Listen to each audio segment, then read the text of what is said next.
Olá, amigos. Olá, irmãos. Boa noite. Vamos iniciar a nossa palestra, o nosso estudo de hoje. Eu vou contrariar, não é hoje não, mas eu vou contrariar o meu produtor. Meu produtor é o Ricardo, para quem não sabe. Eu vou contrariar meu produtor e eu vou voltar a falar umas besteiras. Vou fazer. Eu estava olhando, aquela moça que não deixou a criança sentar na poltrona do avião, em uma semana ganhou 2 milhões de seguidores. Eu vou bater em alguém no avião, dar um pé do ouvido de uma criança. Não, eu vou fazer isso. Vai detonar, vai crescer.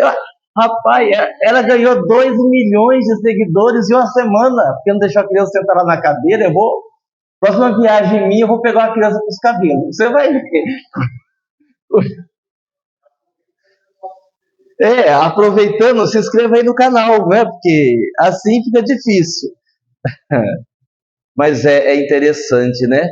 Bauman, que escreve sobre o amor líquido, ele faz referência a quando você tem ele usa essa expressão, uma manada de pessoas correndo, né? E que geralmente isso acontece quando você tem aquelas promoções das lojas, aquelas promoções relâmpagos, e você vê as pessoas pulando uma por cima da outra, pisoteando, e aí ele diz que nessas horas o ser humano ele é reduzido a um mero consumidor, estaria apenas para consumir, né?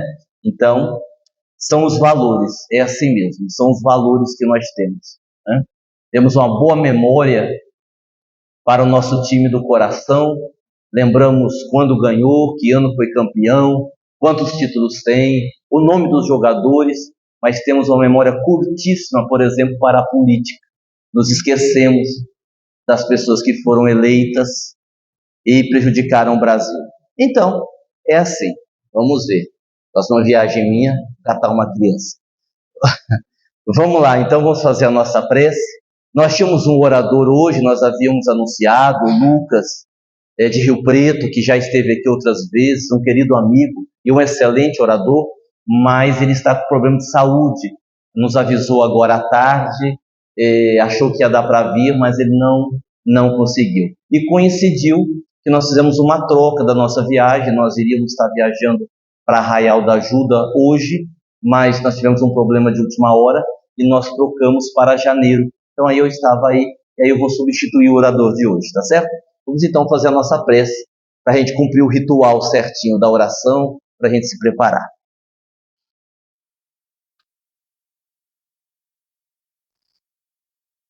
Que o amigo Jesus, o amigo de todas as horas, nos abençoe, nos fortaleça, nos auxilie.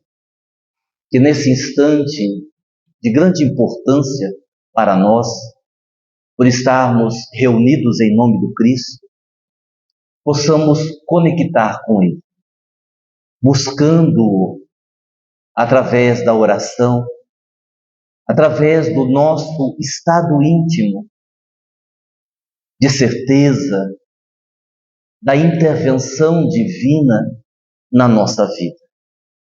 E quando nos referimos à intervenção divina, falamos, sobretudo, da misericórdia de Deus, considerando os poucos recursos espirituais que temos, considerando o nosso passado delituoso, considerando a limitação que temos no que diz respeito a fazer o bem. Se não fosse a misericórdia divina. Embora todos os nossos problemas, apesar de todos os nossos desafios, apesar de às vezes a vida parecer quase insuportável, tenhamos a certeza que se não fosse a misericórdia divina, estaríamos numa condição muito mais delicada, muito mais difícil. É bem verdade que nós aprendemos com a própria doutrina a lei do mérito, que quando temos méritos, somos mais auxiliados. mas poderíamos perguntar, sem medo da resposta: que méritos nós já temos? Se formos analisar honestamente, que méritos de fato nós já conquistamos para que possa a vida nos devolver coisas boas por conta das coisas boas que fazemos? É bem verdade, já estamos fazendo. É bem verdade que não somos mais aqueles espíritos de outrora, mergulhados na escuridão, não só da ignorância, mas também da maldade. É bem verdade, não somos mais aqueles espíritos que com certeza há 2000 anos atrás, se ali estivéssemos reencarnados, muitos de nós estávamos, escolhemos Barrabás. Sim, é verdade.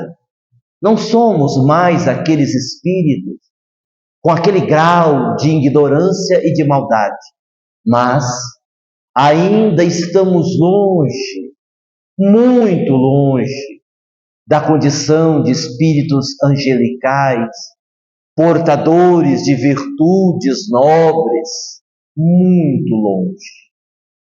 Então, por isso ressaltamos e agradecemos sempre a misericórdia divina que nos socorre nos nossos momentos mais difíceis. E que a misericórdia de Deus nos abençoe agora e sempre, que assim seja.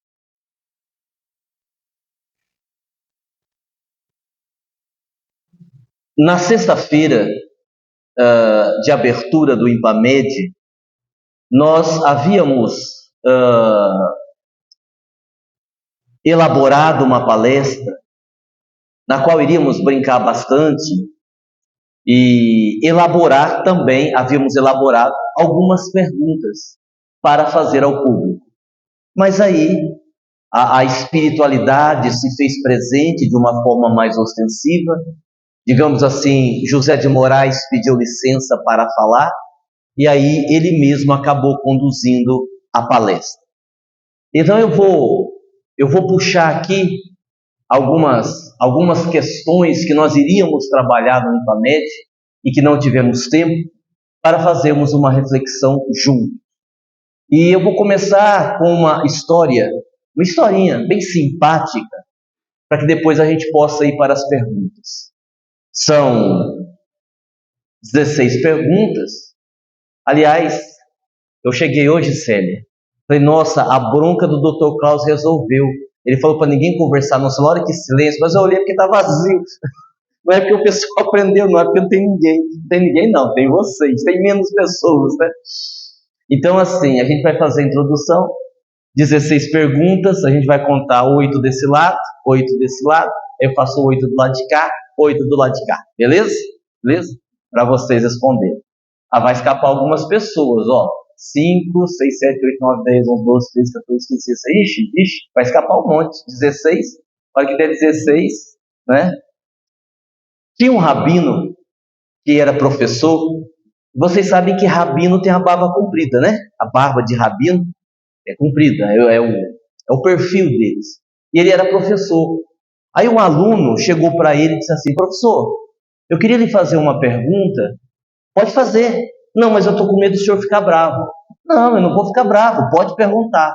O senhor tem certeza que o senhor não vai ficar bravo? Não, não vou, pode perguntar. O que você quer perguntar? Então eu vou perguntar. O que o senhor faz com a sua barba quando o senhor vai dormir? O senhor coloca ela debaixo do cobertor, mas o senhor coloca debaixo do cobertor não pinica? O senhor deixa para fora do cobertor, o senhor coloca de lado? O que o senhor faz com a sua barba para dormir? O professor deu uma gargalhada e disse para o menino, menino, eu não tenho como responder essa pergunta, porque eu não fico pensando na minha barba. Eu deito e durmo. Eu não fico observando o que eu faço com a barba. Como qualquer pessoa, eu deito e durmo. Então não tem como eu te responder essa pergunta. E ficou por isso mesmo. 2 dias depois, o professor, muito bravo, procurou o aluno, o mesmo aluno, e disse, eu vou lhe colocar de castigo. O que eu fiz, professor? Por que você foi fazer aquela pergunta para mim? Faz 2 noites que eu não durmo. Que agora eu deito, aí eu fico com a barba para lá, a barba para cá, não sei o que eu faço com a barba. Então, assim, a moral da história é a seguinte: um problema só é problema quando nós consideramos o problema. No entanto, eu quero usar essa historinha para dizer que a pergunta, ela é muito importante. Tanto a pergunta que um terapeuta, por exemplo, lhe faz, para que você possa pensar e refletir, mesmo que você não tenha a resposta, não tem problema. A pergunta que você faz a você mesmo, a você mesma, com honestidade, e aqui eu estou falando sobre questões emocionais, evolutivas, espirituais, porque a indagação, ela sempre nos leva a uma reflexão mais profunda. Por isso que nós vamos hoje trabalhar com essas perguntas. Mas é brincadeira que eu vou fazer a pergunta especificamente para cada um, tá? A gente vai fazer a pergunta só para a gente refletir. Eu estava brincando para vocês ficarem preocupados, mas já podem ficar despreocupados. Não vou fazer pergunta para ninguém. Hã? Já não ia dormir, né, sério? Já não ia dormir, né? Muito bem. Eu mencionei isto em uma das apresentações do Klaus do tratamento espiritual. Rubem Alves, o escritor, o poeta, ele tem um texto em que ele fala do céu e do inferno. O céu interno e o inferno interno. E ele encerra o texto dizendo assim: nós não vemos o que nós vemos, nós vemos o que somos. Nós não vemos o que nós vemos, nós vemos o que somos. E isso pode nos levar a elaborarmos uma pergunta: o que é que nós somos? O que é que nós somos? Claro que diante de uma pergunta dessa, eu posso dar uma resposta reducionista. Eu posso dar uma pergunta simplória. Nós somos filhos de Deus. Legal, está respondido. Nós somos espírito em evolução. Bacana, está respondido. Somos imortais. O que é que somos? Somos imortais. Mas são todas respostas que não há um aprofundamento reflexivo sobre o que realmente somos. E a gente poderia então dizer assim, para a gente partir para a primeira pergunta: o que é que nós somos? Nós somos o resultado de 4 coisas. Nós somos apenas o resultado de 4 coisas. Nós somos o resultado de tudo que nós fizemos de bom ou de ruim em nossas encarnações passadas. Nós somos o resultado das inclinações que nós trazemos das nossas vidas pretéritas. 1. Segundo, nós somos o resultado daquilo que experimentamos, que vivemos na infância e que não foi bem elaborado por nós. Isso nos fez trazermos traumas para a idade adulta. Segundo. Terceiro, nós somos o resultado das nossas crenças, tanto as crenças que nós herdamos dos nossos pais, como as crenças que nós desenvolvemos ao longo da vida. E por último, nós somos o resultado das nossas escolhas, do nosso livre-arbítrio. O ser humano é o resultado dessas 4 coisas, desses 4 elementos que se misturam. Porque uma das coisas mais difíceis, por exemplo, numa terapia, particularmente na terapia holística, que também envolve a questão espiritual, é justamente chegarmos à conclusão de qual é a causa principal do problema que está acontecendo. Causa principal, porque normalmente esses 4 elementos, esses 4 resultados, influenciam num contexto geral. Uma coisa pode ter várias causas. É muito difícil você ter um indivíduo que tem um problema oriundo de uma coisa só. Você tem um indivíduo que tem dificuldades desses 4 aspectos e um se destaca. E isso é extremamente desafiador. Você conseguir compreender, entender qual é a situação mais grave gerando aquela outra situação de mal-estar. Também falávamos esses dias a respeito dessa ideia, e me permitam falar de novo, porque é muito importante, dessa ideia que nós alimentamos de que o universo nos devolve o que nós damos para o universo. E aí a pessoa diz assim: ah, mas isso aí está estranho, porque de manhã eu dei amor para o universo, à tarde eu tive uma virose.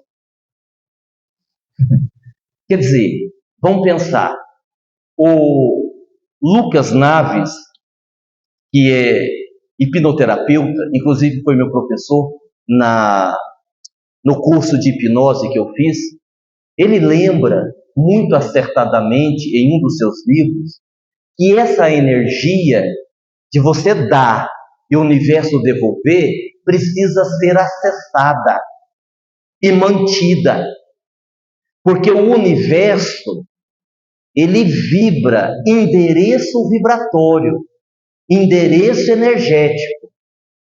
Se é endereço energético, não é o que você fala, não é o que você pensa. Aliás, não é nem o que você faz eventualmente, é o que você vibra. Aí é que está o problema. Porque a pessoa vai dizer assim: ah, mas eu sou uma pessoa boa. Não.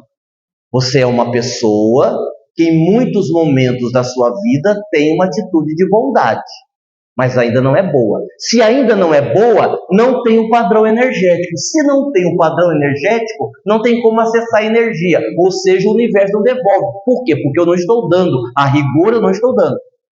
Ah, mas eu sou uma pessoa muito calma. Não. Você vem se esforçando para que em alguns momentos da sua vida você esteja calma. Mas a calma ainda não é um padrão energético. Se não é um padrão energético, você não acessou. Quando você vai numa virtude e sai, realiza e volta, você não estabeleceu o padrão vibratório. Se você não estabeleceu o padrão vibratório e o universo ele funciona em cima de endereço vibratório, aquilo não te alcança. Deu para compreender? Deu para compreender? Por isso que é verdade quando diz assim: ah, mas se você falar muito de falta de dinheiro, você vai atrair falta de dinheiro. É verdade, porque é aquilo que você está vibrando. É verdade. Outro dia eu vi uma reportagem de um cara, um norte-americano. Ele tem um hábito de visitar lugares místicos e pessoas místicas. E ele visitou uma tribo indígena e ele perguntou assim ao cacique: olha, como é que vocês fazem a dança da chuva? Vocês dançam pedindo para chover? O cacique disse: não, a gente não faz isso. Porque se a gente dançar pedindo para chover, a gente vai estar demonstrando escassez. Então a gente dança e à medida que a gente vai dançando, a gente sente vibração. A gente sente a chuva cair. A gente sente o cheiro da chuva. A gente sente os nossos pés pisando no barro, porque está muito barro, está chovendo. A partir daí, Deus manda chuva. Mas eles não pedem, eles entram na vibração da chuva, da energia. E é isso que dificulta muitas vezes a gente ser atendido naquilo que a gente pede, naquilo que a gente quer. Por quê? Porque a gente não entra no padrão. A gente até vai, mas a gente não fica. Então você não tem um endereço energético, certo? Bom, então vamos lá. Primeira pergunta. Eu não vou responder as perguntas, tá? Vocês vão fazer as reflexões aí com vocês. Se você está sabendo que a sua vida é o resultado de 4 coisas: encarnação passada, infância, crença e livre-arbítrio, dos problemas que você tem, qual dessas 4 você acha que é a causa principal dos problemas que você vive?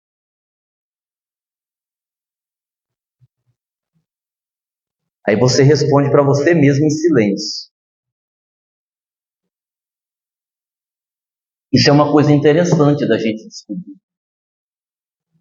Porque às vezes a gente diz assim: olha, mas eu não entendo por que eu estou sofrendo, eu não entendo por que eu estou passando por isso. E realmente é difícil de compreender, porque ali tem elementos que foram desencadeados em outras existências. Eu acompanhei um caso uma vez, eu fiquei assim, surpreendido pela perfeição das leis divinas. Um homem, ele havia perdido um dinheiro em questões da justiça, mas um valor muito alto. Por exemplo, se fosse hoje, seria aí uns 5 milhões de reais. E ele então entrou numa demanda, né, para provar que o dinheiro era dele. E realmente o dinheiro era dele. Essa demanda durou 12 anos. 12 anos. Quando ele recebeu a notícia dos advogados, olha, o senhor ganhou. A justiça chegou à conclusão que o dinheiro realmente é do senhor. O senhor ganhou. Ele estava numa cama de hospital, com um câncer bastante avançado, o que o fez morrer na semana seguinte. E aí esse dinheiro todo ficou para os 2 filhos, um jovem e uma menina, né? Um menino e uma menina. Ficou, ele não tocou no dinheiro. Lutou 12 anos, não pegou o dinheiro, ficou para o filho e para a filha. Filho e filha que na encarnação passada haviam sido seus pais, ao qual ele falsificou um laudo para interná-los no manicômio e ficar com o dinheiro. Então agora ele estava devolvendo aos pais, filhos, o dinheiro que havia roubado na encarnação passada. É de uma perfeição a justiça divina admirável, admirável. E às vezes esse problemão que a gente tem é porque estamos fazendo escolhas erradas, ou é porque não resolvemos questões de vidas passadas, ou porque eu não sei, tem umas coisas interessantes. Um dia desses eu estava ajudando uma moça a engravidar, porque existem muitas dificuldades nesse campo de se tornar mãe, que estão ligados a questões mentais, emocionais, de encarnações passadas, etc. e tal, quando você não tem um problema físico que define a questão, né? A pessoa pode engravidar, tem condição de engravidar, mas não consegue. Então aí você deve ter outros problemas que influenciam. E a gente fez o tratamento, fizemos bastante coisa, hipnose, um tratamento legal, bacana, mas eu achei que estava demorando demais. Eu digo, rapaz, mas isso aí já tinha que ter dado resultado. Aí assim, um dia que eu conversei com ela, aí eu resolvi fazer uma pergunta idiota. Eu era uma pergunta idiota, mas eu tentei fazer assim mesmo. Só que nós terminamos, eu digo assim, me diga uma coisa, mas você está fazendo sexo, né?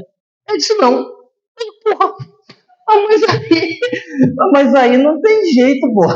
Aí não, porque um dia meu marido está cansado, outro dia eu estou cansado, porque um dia meu marido está viajando, e um corre-corre, e faz muito tempo que eu não faço, minha querida.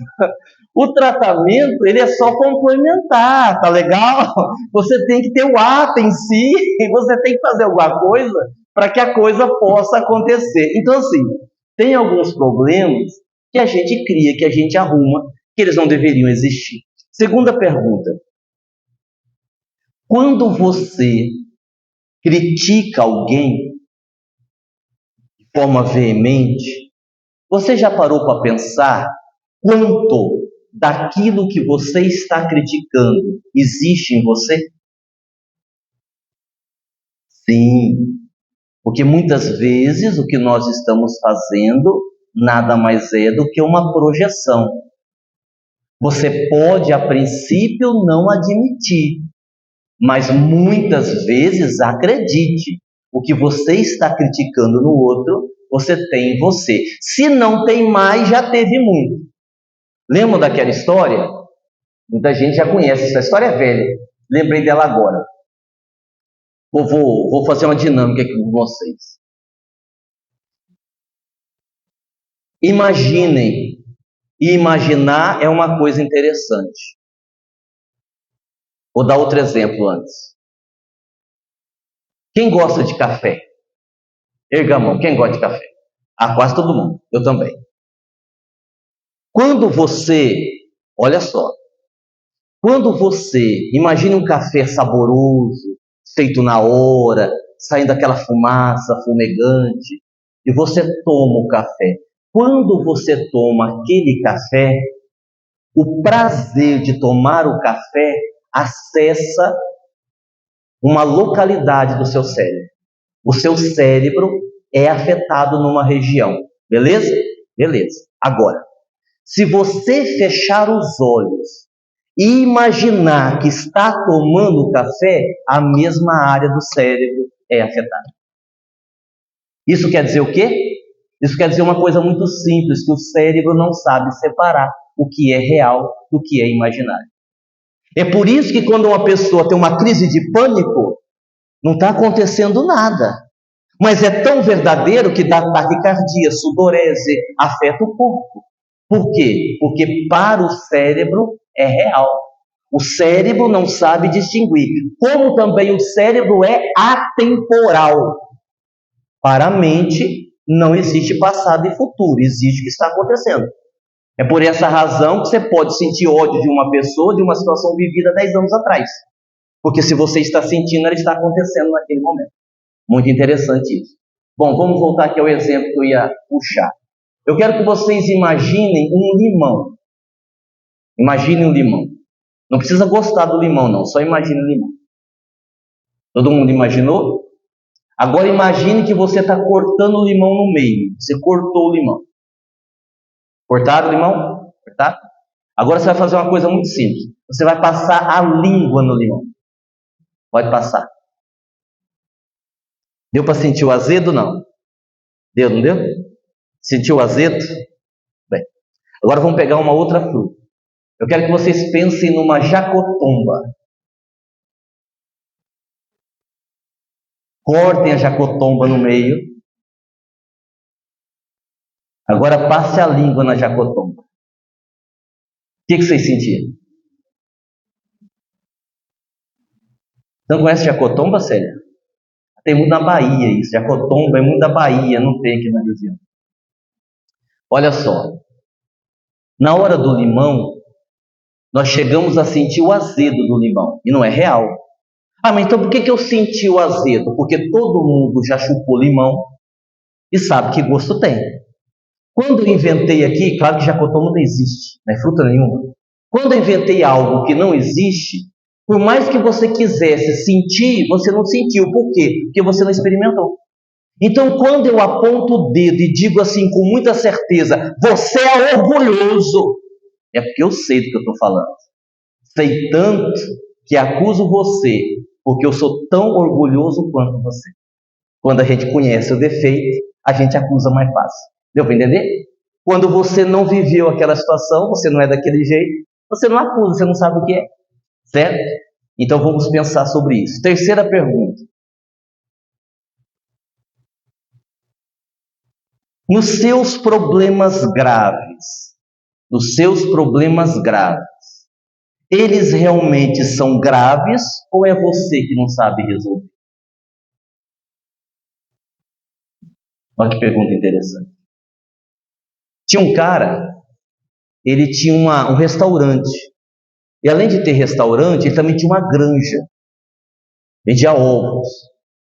Então, é uma coisa meio óbvia. Quanto mais ovo tivesse na marmita, melhor para ele, porque ele tinha granja. Então ele reuniu os 10 funcionários e disse assim, ó, vocês oferecem ovo. Oferece ovo. Porque se tiver ovo na marmita, a gente vai vender bastante ovo, ter uma granja, vai dar certo. Dos 10 funcionários, 9 não conseguiram. E chegava, só quer um ovo na marmita? Não. Só quer um ovo na marmita? Não. Só que um funcionário se destacou, ele conseguiu aumentar a venda de ovo. O dono do restaurante ficou curioso, mandou chamá-lo e disse assim, ó, como é que você conseguiu vender mais ovo e os outros não conseguiram? Ele disse, muito simples, porque eu não pergunto o que eles perguntam. Eles chegam e perguntam assim, vai ovo na marmita? Eu chego e pergunto, o senhor quer 2 ou 1 ovo na marmita? Já vendi 1. 1 está garantido, o senhor quer 2 ou o senhor quer 1? Tem a possibilidade de vender os 2, se não entrar 2, pelo menos 1 vai. E aí ele conseguiu vender. Então, às vezes, a gente não consegue desenvolver uma coisa chamada resiliência. E aí a gente acusa o mundo, a gente acusa as pessoas, a gente diz que tem uma cruz mais pesada do que a gente pode carregar, quando, na verdade, nós estamos demonstrando ali a nossa imaturidade ou a nossa incapacidade para lidar com os problemas. Próxima pergunta. Você silencia ou você briga diante dos conflitos? Você é aquela pessoa que se cala ou você é aquela pessoa que parte para a briga? Aí alguém poderia dizer assim, mas é melhor se calar, né? Porque à medida que eu me calo, não tem um conflito. não tem a briga. É verdade, é verdade. Aí se nós maridos não fizéssemos isso, né? O que iria acontecer, né? Não é verdade, Ricardo? É verdade?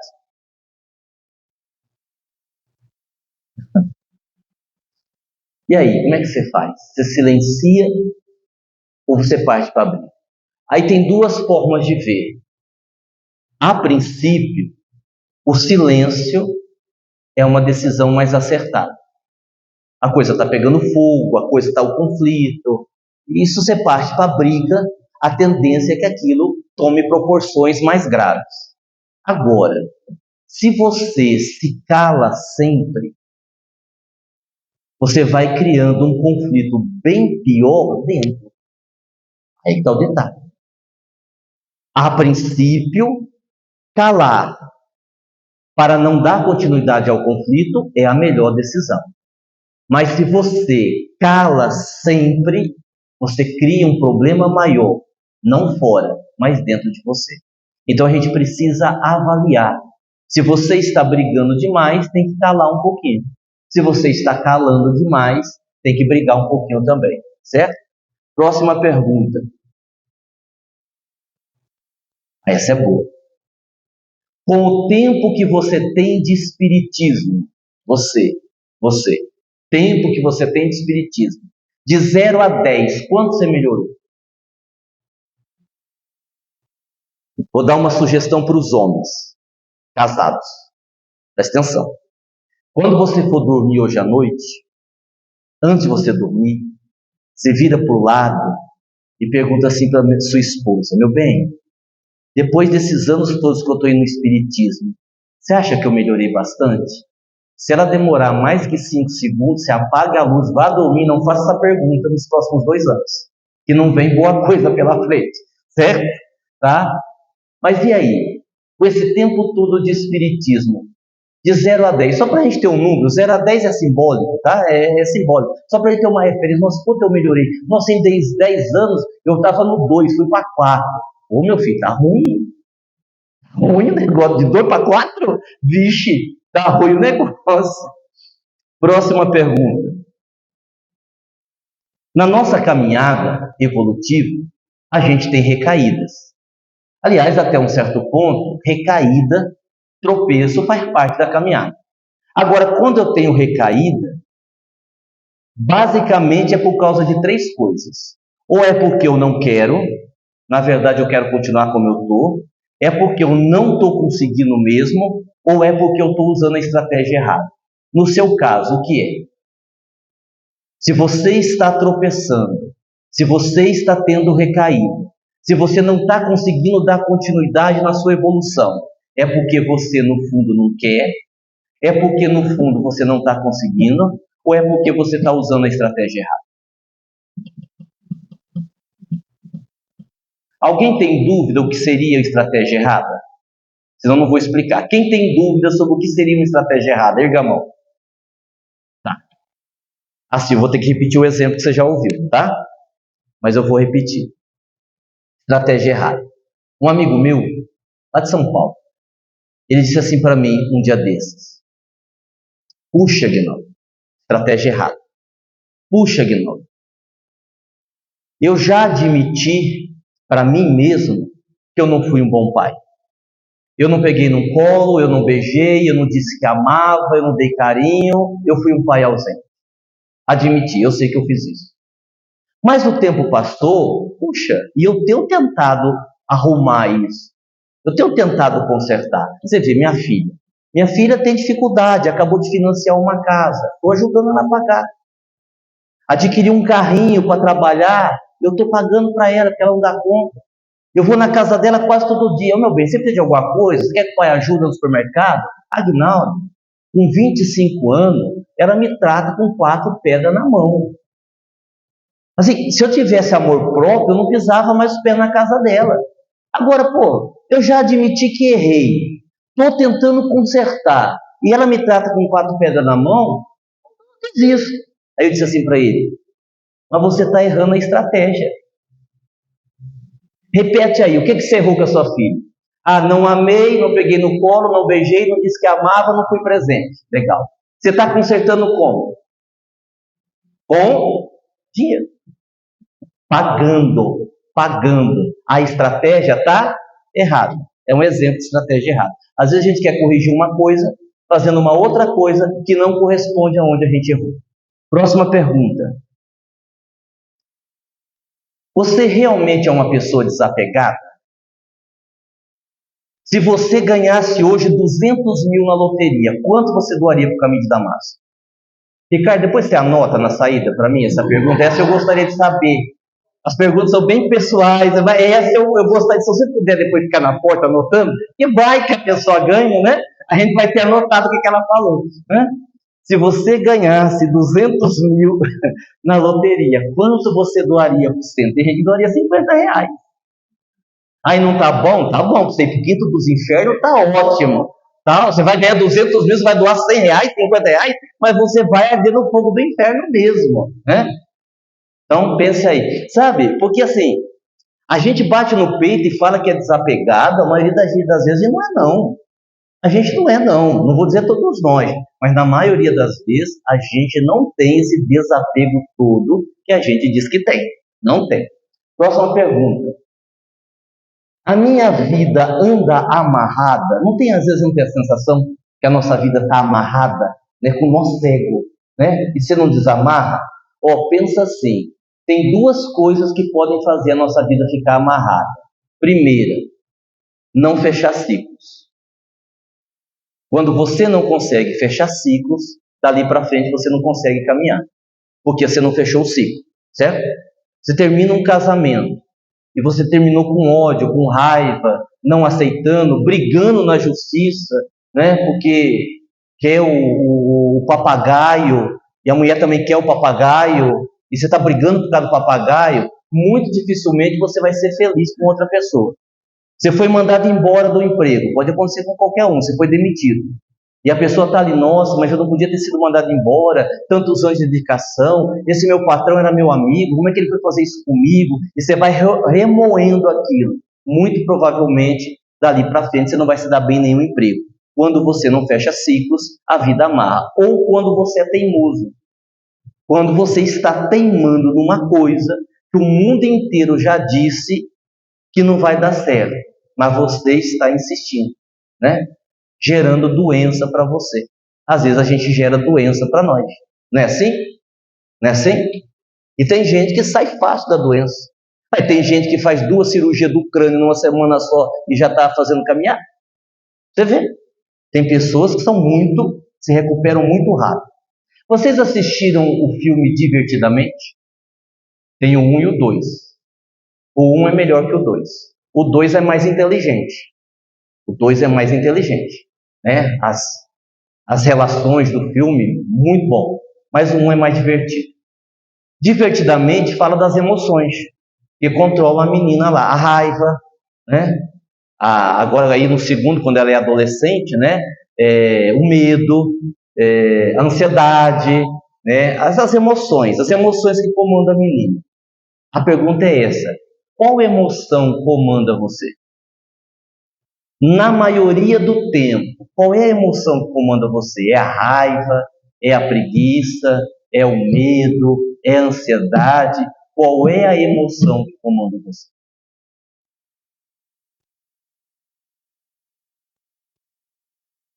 O Alexandre, meu neto, ele é a raiva.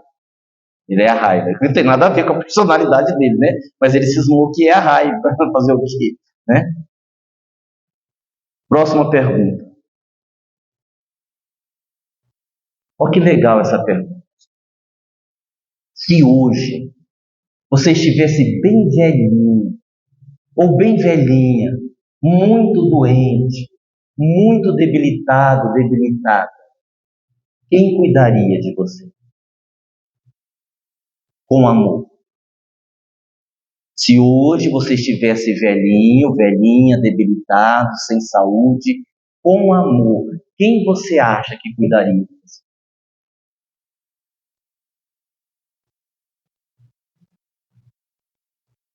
Outro dia uma pessoa me disse assim, eu quero ter muitos filhos, para quando eu chegar na velhice eles cuidar de mim. Ai, coitada.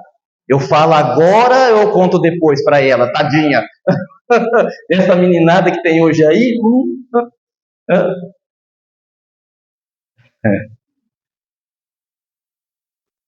Você ficaria num casamento só por medo da solidão?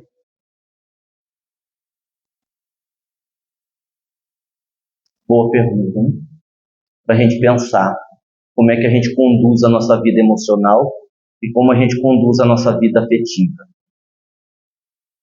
Próxima. Na idade que você está, considerando a idade da Célia, com 168 anos, o que ela pode esperar é a morte daqui para frente, não há mais nada que ela possa fazer na vida. Com exceção da Célia, na idade que você está, o que você espera da vida daqui para frente? O que você busca? O que você sonha? Os anos que você tem pela frente, sei lá, você tem mais 10 anos de vida, mais 20, mais 25. A média hoje em dia no Brasil é viver 78, 79 anos por aí. Qual a tua expectativa? O que você espera daqui para frente? Que cálculo matemático você faz? Que sonho você tem? Próxima pergunta. Aí é duas em uma, tá? Duas perguntas em uma. Você é uma pessoa emotiva? Você chora muito ou você é difícil de chorar? Tem gente que chora fácil, né? Tem gente que chora assistindo comédia, né? Tem gente que não chora de jeito nenhum. E você, como é que você é? Você chora fácil ou você não chora? E quando você chora, geralmente as tuas lágrimas estão externando o quê? Tristeza, alegria, porque a gente pode chorar de alegria também. Tristeza, alegria, raiva, mágoa. A maioria das vezes que você chora por quê? Boa pergunta, né? Boa pergunta. Próximo. Das pessoas mais próximas de você. Marido, filho, pai, mãe, irmão consanguíneo. Das pessoas mais próximas de você. Qual delas é o seu calcanhar de Aquiles?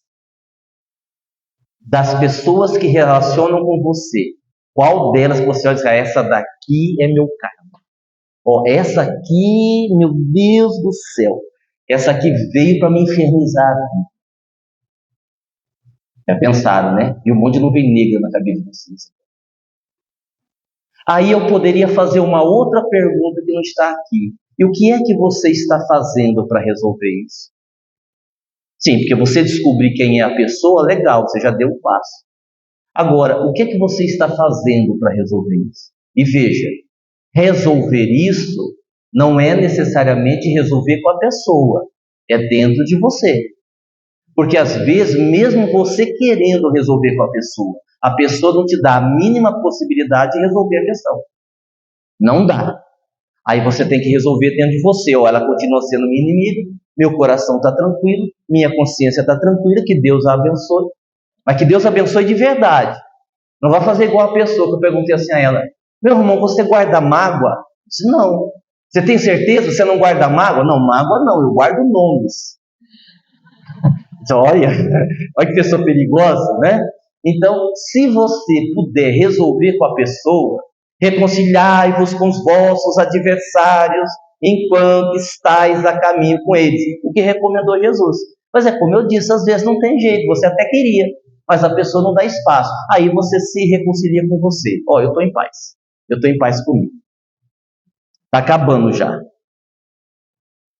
Nessa encarnação, para cair, basta estar encarnado. O único espírito que não tinha risco de cair era Jesus. Jesus não tinha risco de cair. Do resto, todos nós podemos cair. E assim, tem 3 pedras de tropeço mais graves, que geralmente a gente cai em uma das 3. Aí eu queria saber de vocês, qual delas vocês correm mais risco? A pedra do sexo, a pedra do apego ou a pedra da preguiça?